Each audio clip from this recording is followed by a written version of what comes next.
সকাল সকাল ক্লিনিকে চলে যাচ্ছি। আমার পোষা বিড়ালটা এই 4-5 দিন ধরে প্রচুর অসুস্থ। লাস্ট যেদিন কালবৈশাখী ঝড় হয় ও কোনোভাবে বাসা থেকে বের হয়ে গিয়েছিল।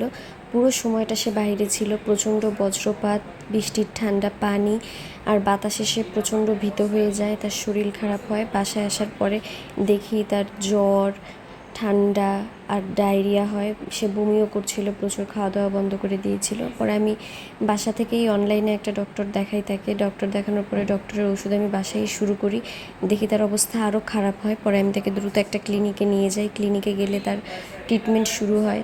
ওর সকল ট্রিটমেন্টই আইভি থেরাপিতে চলছে, যেই কারণে প্রতিদিন 2 বেলা আমার ক্লিনিকে যেয়ে ওর মেডিসিনগুলো, সেলাইন দিতে হয়। ওর খাওয়া দাওয়া বন্ধ হয়ে গিয়েছে। ডক্টর বলল যে এই ট্রিটটা নিতে পারেন, এটা ক্যাটরা রিজেক্ট করে না, এটা খুবই ভালো। তো মাশাআল্লাহ খুব সুন্দর করে খাচ্ছিল। ওর খাওয়া দেখে আমারও ভালো লাগছিল। আপনারা দেখতে পারবেন যে ওর আইলিড, ওর চোখটা পুরো ঢেকে ফেলেছে, যেটা ডিহাইড্রেশনের সাইন, যে না ওর সিভিয়ার ডিহাইড্রেশন, ওর শরীর থেকে অনেক পানি বের হয়ে গেছে, ও অনেক দুর্বল হয়ে গেছে। এই তো আজকে 4র্থ দিন ওর ট্রিটমেন্ট করালাম। ওর জন্য একটা টয়ও কিনে এনেছিলাম। ও খুব খেলছিল, খুবই প্লেফুল।